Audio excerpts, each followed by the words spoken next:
ಯಾವ ಎರಡು ತೆವಲ್ ತೀರ್ಸ್ಕೊಳ್ಳೋಕ್ಕೆ ರೋಡ್ಗೆ ಮಚ್ಚಿಡ್ಕೊಂಡು ನಿಂತಿದ್ರಂತೆ. ಏನು ಮಹಾತ್ಮ ಗಾಂಧಿ ಮೊಮ್ಮಕ್ಕಳ ಅಥವಾ ಇಂಟರ್ನ್ಯಾಷನಲ್ ಹಾಲಿವುಡ್ ಸ್ಟಾರ್ಗಳ? ಏನು ಅದನ್ನು ಪಬ್ಲಿಸಿಟಿ ಕೊಡೋಕ್ಕೆ ಅಂತೆಲ್ಲ ಪ್ಲಾಟ್ ಮಾಡ್ತಿದ್ದೀರೋ ಹೆಂಗೆ ಇದು? ಯಾಕೆ ಸರ್? ನನಗೆ ಯಾಕೋ ಡೌಟ್ ಬರ್ತಿದೆ ಇದು ನೋಡಿದ್ರೆ. ಒಂದು ಸಿಂಪಲ್ ಕೇಸ್ ಇಲ್ಲಿ ಅರೆಸ್ಟ್ ಮಾಡಿ ಒಳಗಾಗಿ ಜೈಲಿಗೆ ಕಳಿಸ್ರಿ, ಇದ್ರ ಕಳಿಸ್ರಿ ಆಚೆಗೆ ಮನೆಗೆ. ಯಾವುದೇನು ಇಂಟರ್ನ್ಯಾಷನಲ್ ಇನ್ವೆಸ್ಟಿಗೇಷನ್ ಥರ ನಡೆಸ್ತಾ ಇದ್ದಾರೆ ಕೂತ್ಕೊಂಡಿದ್ದೇನೆ ದೊಡ್ಡದಾಗಿ. ಇಲ್ದಿದ್ರೆ ಶರ್ಟ್ ಬಿಚ್ಬಿಟ್ಟು ಪೆರೇಡ್ ಮಾಡಿಸ್ರಿ ಕಚಡಗಳು ಅಂತೇಳಿ. ಇಲ್ಲ ಸರಿ ಇದ್ದಾರೆ ಅಂತೇಳಿ ಮನೆ ಕಳಿಸ್ರಿ. ಏನು ಇನ್ವೆಸ್ಟಿಗೇಷನ್ ಏನು ನಡೀತಿದೆ? Chemical analysis, metal analysis. ಅಮೆರಿಕಕ್ಕೆ ಹೋಗ್ಬೇಕೀಗ ಮಚ್ಚು ಹುಡ್ಕೊಂಬರಕ್ಕೆ. ಪೊಲೀಸ್ನವರು ಯಾಕೆ ಬೆಂಗಳೂರು ಪೊಲೀಸ್ನವ್ರು ಇದಕ್ಕಿಂತ ಬ್ರೈಟಾಗಿ ಕೆಲಸ ಮಾಡ್ತಿರ್ತಾರೆ. ಕೆಲವು ಸರಿ if you so think they are useless fellows, arrest them and send them inside. ಅಲ್ಲಿ ನೆನ್ನೆ ಅರೆಸ್ಟ್ ಮಾಡ್ತಾರೆ, ಮಧ್ಯರಾತ್ರಿ. ಅದಕ್ಕೆ ಹೇಳ್ತಿರೋದು, ಏನು ಪಬ್ಲಿಸಿಟಿ ತಗೊಳಕ್ಕೆಲ್ಲ ಪ್ಲಾಟ್ ಮಾಡ್ತಿದ್ದೀರೋ ಹೆಂಗೆ ಎಲ್ಲ ಪೋಸ್ಟ್ ಕೊಟ್ಕೊಂಡು. ಇವತ್ತು ಮಾರ್ಜ ಅಷ್ಟಂತೆ ಮಚ್ಚಿಗೂ ವ್ಯತ್ಯಾಸ ಕಂಡು ಬಂದಿದೆಯಂತೀಗ ಅಂತಾನೆ. ಅವನು ಗುಂಡಿ ಬಿಚ್ಕೊಂಡು ಒಳಗೆ ಬಂದುಬಿಟ್ನಂತೆ, ಇನ್ನೊಬ್ಬ ಲೈಟ್ ಇಟ್ಕೊಂಡು ಪೊಲೀಸ್ ಸ್ಟೇಷನ್ ಒಳಗೆ ಹೋಗ್ಬಿಟ್ನಂತೆ. ಮಣ್ಣು ತಿಂತಿದ್ರಂತೆ ಒಳಗಡೆ ಇದ್ದಿದ್ದು ಪೊಲೀಸ್ನವರು. ಬೇರೆ ಯಾರು ಬಡವ ಸ್ವಲ್ಪ ಜೋರಾಗಿ ಒಳಗೆ ಬಂದಿದ್ರು ಎರಡು ಕಪಾಳಕ್ಕೆ ಬಿಡ್ತಿದ್ರಂತೆ.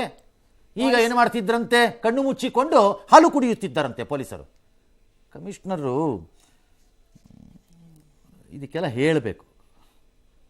ಸ್ಟೇಷನ್ ಒಳಗೆ ಬರಬೇಕಾದ್ರೆ ಒಂದು ರೀತಿ ರಿವಾಜ್ ಅನ್ನೋದು ಇದೆ. ಬಾಯಿ ಮುಚ್ಕೊಂಡು ಬರೋದಿದ್ರೆ ಬಾಯಿಲ್ದ್ರೆ ತೋರಿಸ್ತೀವಿ ಅಂತ ಹೇಳಬೇಕು. ಹೇಳಿದ್ದಾರೆ ಹಿಂದೆ ಎಲ್ಲ.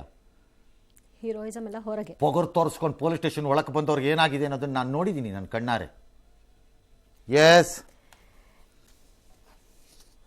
ಬೀಯಿಂಗ್ ಅನ್ ಆಕ್ಟರ್ ಅದನ್ನ ಮಾಡಿದ್ವಿ ಹೊರತು ಅದರಿಂದ ಏನಾದರೂ ಕೆಟ್ಟದ್ದು ಕಲೀಲಿ ಜನ ಅನ್ನೋದು ಮಾಡೋ ಇಂಟೆನ್ಷನ್ ನಮ್ದು ಇರಲಿಲ್ಲ. ಸೆಟ್ ಅವ್ರಿಗೆ ಫೋನ್ ಮಾಡಿದ್ದಕ್ಕೆ ಅವರು stand up comedian Kunal Kamra ವಿವಾದಾತ್ಮಕ ಹೇಳಿಕೆ ಆಕ್ರೋಶ ಮುಂದುವರೆದಿದ್ದು, ಕಮ್ರಾ ವಿಡಂಬನೆ ನನಗೆ ಅರ್ಥ ಆಗುತ್ತೆ, ಆದರೆ ಯಾವುದಕ್ಕೆ ಆಗಲಿ ಮಿತಿ ಇರಬೇಕು ಅಂತ ಡಿಸಿಎಂ ಶಿಂಧೆ ವ್ಯಾಖ್ಯಾನಿಸಿದ್ದಾರೆ. ಆದರೆ ತಮ್ಮ ಪಕ್ಷದ ಕಾರ್ಯಕರ್ತರು ನಡೆಸಿದ ದಾಂಧಲೆ ಸರಿಯಲ್ಲ ಅಂತ ಕೂಡ ಹೇಳಿದ್ದಾರೆ.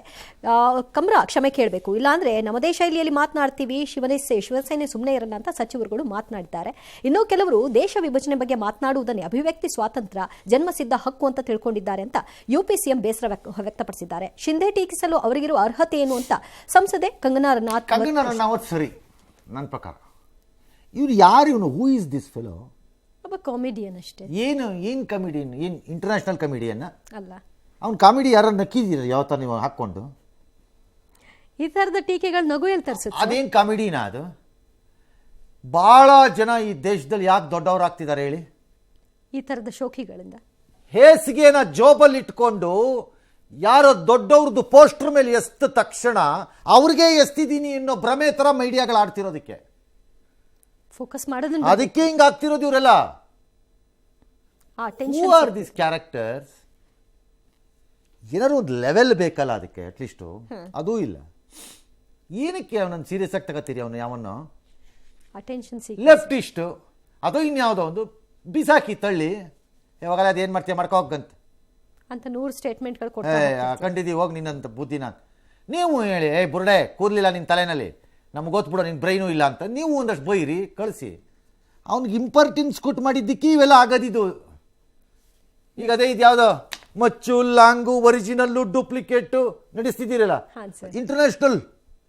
ಭಾಳ ಜನ ಈ ದೇಶದಲ್ಲಿ ಇವಾಗ ಹೆಂಗಾಗೋಗಿದ್ದಾರೆ ಅಂದರೆ ಈ ರೀತಿಯಿಂದ ಫೇಮಸ್ ಆಗಿದ್ದೀವಿ ಅಂತ.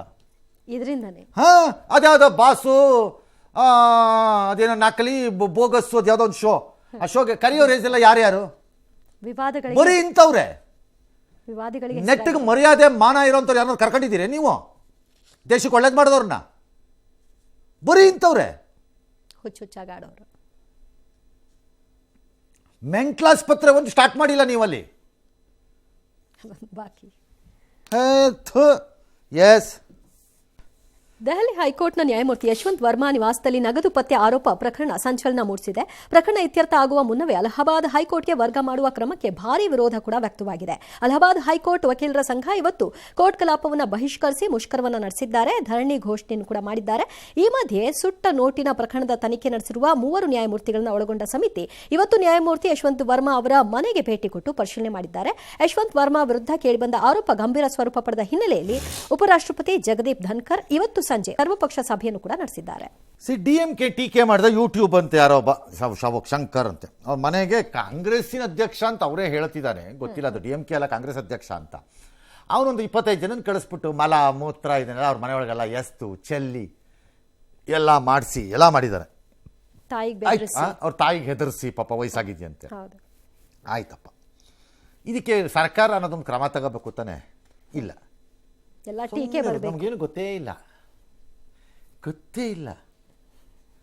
DMK ಲೀಡರ್ ಮನೆ ಒಳಕ್ಕೆ ಯಾವನಾರು ಒಂದು ಪೇಪರ್ ಉಂಡೆ ಹಿಂಗೆ ಎಷ್ಟು ಬಿಡಬೇಕಾಗಿತ್ತು? ಟೆರರಿಸ್ಟ್ ಬರೀ ಪೇಪರ್ ಉಂಡೆ ಅಷ್ಟೇ, ಅದರಲ್ಲೇ ಬಾಂಬ್ ಇಟ್ಟಿದ್ದ ಅವನು. ಬೇಕಾರೆ ಊಹೆ ಮಾಡ್ಬಿಡು. Arrest first. ಈಗ ಕೇಸನ್ನ CID ಕೊಡ್ತೀವಿ ಅಂತ ಆದೇಶ ಹೊರಡಿಸಿದಾರಂತೆ. ಅವ್ರೇನು ಮನುಷ್ಯರೇನ್ರಿ ಅದನ್ನು ಮಾಡಿಸ್ತವ್ರು? ಹೇಡಿಗಳು ಸರ್, ಧೈರ್ಯವಾಗಿ ಫೇಸ್ ಮಾಡಿದಿರ ಈ ತರ ಅವರು. ಅವನು ಯಾವನವನು ಕಾಂಗ್ರೆಸ್ನವನಂತೆ, ಯಾರೊಂದು ಗೊತ್ತಿಲ್ಲ ನಮಗೂ. ಅವನೇನು ಲಾಯಕ್ಕ ಅವನು ಕಾಂಗ್ರೆಸ್ ಪಾರ್ಟಿ. ಏನು ಶಿವಕುಮಾರ್ ಸಂವಿಧಾನ ರಕ್ಷಕರು ಅಲ್ಲೆಲ್ಲ ನಿಮ್ಮ ಲೀಡ್ರ್ ಅಂತೆ. ಹಂಗೆ ಸ್ವಲ್ಪ ಫ್ರೆಂಡನ್ನು ಮಾತಾಡ್ಸ್ಕೊಂಬನ್ನಿ, ಸ್ಟಾಲಿನ್ ಮಾತಾಡ್ಸಿದ್ರಲ್ಲ ಅವನು ಮಾತಾಡ್ಸ್ಕೊಂಬರ್ರಿ ಹೋಗಿ. ಏನ್ರಿ ಇದನ್ನ ದೇಶ ಅಂತ ಕರಿಬೇಕಾ? ಇದು ರಾಜಕಾರಣನ? ಇದರಿಂದ ನಮ್ಮ ದೇಶ ಉದ್ಧಾರ ಆಗತ್ತೆ ಅನ್ಕೊಂಡಿದ್ದೀರಾ? ಏನೂ ಆಗಲ್ಲ. ನಮ್ಮ ದೇಶ ಹಿಂಗೆ ಇರ್ತೀವಿ, ಈ ಥರ ಕಚಡಗಳ ಜೊತೆ ಬದುಕನ್ನು ಆದಷ್ಟು ದಿನ ಕಳೀತೀವಿ ಅಷ್ಟೇ. ಅಷ್ಟೇ. ರಾಜ್ಯದ ಹಲವೆಡೆ ಬೇಸಿಗೆ ಮಳೆಯ ಅಬ್ಬರ ಹೆಚ್ಚಾಗ್ಬಿಟ್ಟಿದೆ. ಮೂಡಿಗೆರೆಯ ತರುವೆ ಗ್ರಾಮ ಪಂಚಾಯಿತಿಯಲ್ಲಿ ಸಭೆ ನಡೆಯುವಾಗಲೇ ಭಾರೀ ಗಾಳಿಗೆ ಗ್ರಂಥಾಲಯ ನಿರ್ಮಾಣದ ಇಟ್ಟಿಗೆ ಮರದ ರ್ಯಾಕ್ ಬಿದ್ದುಬಿಟ್ಟಿದೆ. ಪಂಚಾಯಿತಿ ಅಧ್ಯಕ್ಷೆ ಸೇರಿದಂತೆ 5 ಸಣ್ಣ ಪುಟ್ಟ ಗಾಯಗಳು ಕೂಡ ಆಗಿದೆ. ಇನ್ನು ಹಾವೇರಿ ಜಿಲ್ಲೆಯಲ್ಲಿ ಹಲವೆಡೆ ಆಲಿಕಲ್ಲು ಸಹಿತ ಮಳೆಯಾಗಿದೆ. ಧಾರವಾಡದಲ್ಲಿ ಸಾಧಾರಣ ಮಳೆಯಾಗಿದೆ. ಕಾರ್ಕಳದಲ್ಲಿ ಗಾಳಿ ಸಹಿತ ಜೋರು ಮಳೆ. ಉತ್ತರ ಕನ್ನಡ ಜಿಲ್ಲೆಯಲ್ಲಿ ಅಲ್ಲಲ್ಲಿ ಮಳೆಯಾಗಿದೆ.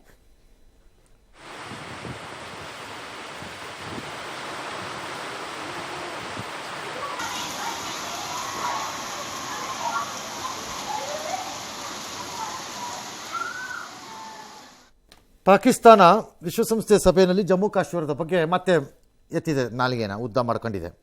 ಭಾರತ ಸುಮ್ಮನೆ ಇರಲಿಲ್ಲ ಈ ಸರಿ. ಜಮ್ಮು ಕಾಶ್ಮೀರ ಯಾವತ್ತೂ ನಮ್ಮ ದೇಶದ ಆಂತರ್ಯ ಭಾಗ. ಅದು ಓಲ್ಡ್ ಸ್ಟೋರಿ, ಅದು ನಮಗೂ ಗೊತ್ತಿದೆ. ಪಾಕ್ ಕಾನೂನಿಗೆ ವಿರುದ್ಧವಾಗಿ ಆಕ್ರಮಿಸಿದ ಕಾಶ್ಮೀರದ ಭೂಭಾಗನ ಖಾಲಿ ಮಾಡಬೇಕು ಅಂತ ಹೇಳಿದೆ. ಹಂಗೆ ಹೇಳಿ ಕರೆಕ್ಟಾಗಿ. ಇನ್ನು ಮುಂದಕ್ಕೆ ಇಷ್ಟು ಹೇಳ್ಕೊಂಡು ಬನ್ನಿ ಸಾಕು. POK ಖಾಲಿ ಮಾಡೋ ಡೇಟ್ ಹೇಳ್ರಯ್ಯ. ಈಗ ಟ್ರಂಪ್ ಕೇಳಲ್ವಪ್ಪ ಗ್ರೀನ್ಲ್ಯಾಂಡ್ನ, ಹಿಂಗಾದರೂ ಸರಿ ಹಂಗಾದರೂ ಸರಿ ತಗೊಳ್ಳೋದೆ ಅಂತ ಹೇಳಲ್ವ? ಹಂಗೆ ಡೇಟ್ ಫಿಕ್ಸ್ ಮಾಡ್ರಯ್ಯ. ಪಾಕಿಸ್ತಾನದ ಆಕ್ಯುಪೈಡ್ ಕಾಶ್ಮೀರ ಯಾವುದಿದೆ ಜಾಗ ಅದನ್ನು ತಗೊಳ್ಳೋದು, ಡೇಟ್ ಕೊಡಿ. ಇಲ್ವಾ ಬಡ್ದಾಕ್ತೀವಿ ಕಚಡಗಳ. ಹೆಚ್ಚಿಗೆ ಮಾತಾಡಬೇಡಿ ಅಷ್ಟೇ. ಅವ್ರು ಕಾಶ್ಮೀರ ಅಂತ ಅದೆಲ್ಲ ಆಮೇಲೆ ನೋಡೋಣ. POK ಬಿಡೋ ಡೇಟ್ ಹೇಳಿ ಅಷ್ಟೇ. ಈ ಮಧ್ಯೆ ಕೆನಡಾ ಖ್ಯಾತೆ ಭಾರತ ಮೂಗು ತೋರಿಸುವ ಅವಕಾಶಗಳಿವೆ. ನೀವು ಏನು ಲಾಲಿಪಾಪ್ ಚಿಪ್ತಾ ಇದ್ದೀರಾ ಕೆನಡಾದವರು? ಅಯ್ಯೋ, ನೀವು ಒಂದು ದೇಶ, ಅದಕ್ಕೆ ಟ್ರಂಪಾಗಿ ಮಾಡಂತಿದ್ಗೆ ನಲ್ಲ ಇದು ಅಲ್ರಿ.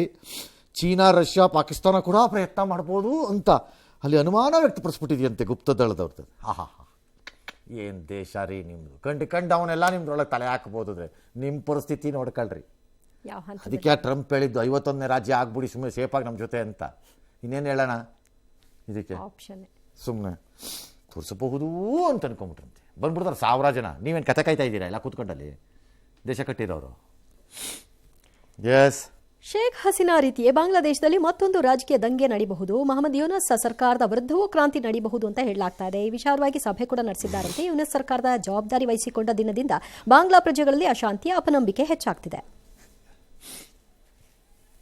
ಬಾಂಗ್ಲಾದೇಶಿಗೆ ಸೇನಾಡಳಿತ ಹೊಸದೇನಲ್ಲ. HM ಅರ್ಷದ್ ಅಂತ ಭಾಳ ಹಿಂದೆನೇ ಇದ್ರು. ಸೇನಾಡಳಿತ ಹೊಸದೂ ಅಲ್ಲ, ರಾಜಕೀಯ ನಾಯಕರದ್ದು ತಲೆ ತೆಗೆಯೋದು ಹೊಸದೂ ಅಲ್ಲ, ಎರಡೂ ಅಲ್ಲ. ಬಟ್ ಈ ಯೂನಸ್ಸನ್ನು ಮಾತ್ರ ಬಿಡ್ಕೊಡ್ದು ನನ್ನ ಪ್ರಕಾರ. ಅಧಿಕಾರದಿಂದ ಇಳಿದ್ರೂ ಇಂಡಿಯಾ ಬಿಡ್ಕೊಡ್ದು ಈ ಪಾರ್ಟಿನ. ಎಂಥ ಪೋಸ್ಟ್ ಕೊಟ್ಟಿರೋಂತಹ ಗಿರಾಕಿ ಇವರು ಮಾತ್ರ ಬಿಡ್ಕೊಡ್ದು. ಅವ್ರು ಅಧಿಕಾರದಿಂದ ಇಳಿದ ಮೇಲೂ ಬಿಡ್ಕೊಡ್ದು, ಅಟ್ಟಿಸ್ಕೊಂಡು ಹೋಗ್ಬೇಕು ಕಂಡು ಕಡೆ. ಅಮೆರಿಕ ಸೇನೆ ಇತ್ತೀಚೆಗೆ ಯಮನ್ ಮೇಲೆ ದಾಳಿ ಮಾಡ್ತು. ಅದ್ರ ಮೊದಲು ಅದರದ್ದು ಹಿರಿಯ ಅಧಿಕಾರಿಗಳೆಲ್ಲ ಅದನ್ನು ಡಿಸ್ಕಸ್ ಮಾಡೋಕ್ಕೆ ಒಂದು ಗ್ರೂಪ್ ಮಾಡಿಕೊಂಡ್ರು ಯಾವುದೋ ಒಂದು ಆ್ಯಪಲ್ಲಿ. ಅದರಲ್ಲೊಬ್ಬ ಪತ್ರಕರ್ತನ ಸೇರಿಸ್ಕೊಂಬಿಟ್ಟಿದ್ದಾರೆ ಯಾರೋ ಒಬ್ಬರು, ಗೊತ್ತಾಗದೆ. ಹಾಗಾಗಿ ಎಲ್ಲ ಇನ್ಫಾರ್ಮೇಷನ್ನು, ಯಾವ ವೆಪನ್ಸ್ ಯೂಸ್ ಮಾಡ್ತಾರೆ, ಹೆಂಗೆ ಮಾಡ್ತಾರೆ, ಎಲ್ಲಿ ಹೊಡಿತಾರೆ, ಎಲ್ಲಾಗುತ್ತೆ, ಇನ್ನೇನಾಗುತ್ತೆ, ಮತ್ತೊಂದಾಗುತ್ತೆ, ಆ ವೆಪನ್ಸ್ ಏನಿದೆ ಎಲ್ಲ ಅವ್ರು ಗೊತ್ತಾಗ್ತಾಯಿತ್ತು. ಅದು ಲೀಕ್ ಆಗ್ಬಿಟ್ಟಿದೆ. ಆಗೋಯ್ತು ಅನಾಹುತ, ಅಯ್ಯೋ ಮುಗೀತು ಕತೆ ಈ ದೇಶದ್ದು ಅನ್ನೋ ಟೈಪ್ ಆಡ್ತಿದ್ದಾರೆ ಡೆಮಾಕ್ರೆಟ್ಸು. ಆಕಸ್ಮಿಕವಾಗಿ ಆಗಿದ್ದ. ಆಕಸ್ಮಿಕವಾಗಿ ಆಗಿದೆಯಪ್ಪ, ಆಯಿತು ಆಗಿದೆ, ತಪ್ಪದು ಆಗಿರೋದು, ಆಗಬಾರ್ದಾಗಿತ್ತು. ಬಟ್ ಆ ಡೆಮಾಕ್ರೆಟ್ಸ್ದು ಆಡ್ತಿರೋ ಮಾತುಗಳನ್ನು ಕೇಳಿಬಿಟ್ರೆ ಅಮೆರಿಕ ಮುಗ್ದೇ ಹೋಯ್ತು, ನಾಳೆ ಬೆಳಗ್ಗೆ ಬಾಗ್ಲಾಕೊಂಡು ಹೋಗೋದೇ ಇಲ್ಲ, ಒಂದು ಲೆವೆಲಲ್ಲಿ ಮಾತಾಡ್ತಿದ್ದಾರೆ. ಮುಳುಗ್ ಹೋಗಿದ ರೀತಿಯಲ್ಲಿ ಆ ಪತ್ರಕರ್ತ ಏನು ಅದನ್ನು ಬಳಸ್ಕೊಂಡು ಯಮೆನ್ಗೆ ಫೋನ್ ಮಾಡಿ, ಹಲೋ ಯಮೆನ್ ಅವರ್ ಯು, ನೋಡಿ ಇಲ್ಲೆಲ್ಲ ಅಟ್ಯಾಕ್ ಮಾಡ್ತಿದ್ದಾರೆ, ಎಲ್ಲ ರೆಡಿ ಮಾಡ್ಕೊಳ್ಳಿ ಅಂತಂದ್ರೆ ಹೇಳಿದಾನ? ಏನಿಲ್ವಲ್ಲ. ಆ ಥರ it is leaked but it has not been used by anybody. ಹಂಗಾಗಿ ಅದೇನಂದ ತಪ್ಪದು, ಹಂಗಾಗಿರೋದಾದ್ರೆ ಅದಕ್ಕೆ ಎನ್ಕ್ವೈರಿ ಮಾಡಬೇಕು. ಸೇರಿಸಿದವ್ರು ಯಾರು ಅದನ್ನು ಅಷ್ಟೇ, ಅದು ಬಿಟ್ಬಿಟ್ಟು ಅಲ್ಲಿ ನೋಡ್ಬೇಕು ನೀವು ಕೆಲವು ಮೀಡಿಯಾ ಹೌಸ್ಗಳು ಮುಗ್ದೇ ಹೋಯ್ತು ಬಿಡ್ರಿ, ಪಾಪ ಸುಮ್ಮನೆ ಸಮುದ್ರ ಬಂದು ಹಿಂಗೆ ಅಮೆರಿಕ ಹಿಂಗೆ ಮಾಡೋ ಹೋಗತ್ತೆ ಅಷ್ಟೇ, ಆಗೋಯ್ತು ಬಿಡ್ರಿ. ಅಲ್ಲಿ ಹೆಂಗಿದೆ ಮಜಾ ಅಂದರೆ ಕೆಲವು ಮೀಡಿಯಾ ನೋಡ್ಬಿಟ್ರೆ ಟ್ರಂಪ್ ಅನ್ನೋ ರಾಕ್ಷಸ ಇದಾನಲ್ಲ ಅಂತಲೇ ಹೇಳ್ತಾರೆ. ಇನ್ನು ಕೆಲವು ನೋಡ್ಬಿಟ್ರೆ ಟ್ರಂಪ್ ಅನ್ನೋ ದೇವತೆ ಇದಾನಲ್ಲ ಅಂತ ಕ್ಲಿಯರ್ ಆಗಿದೆ. 2 ವರ್ಷ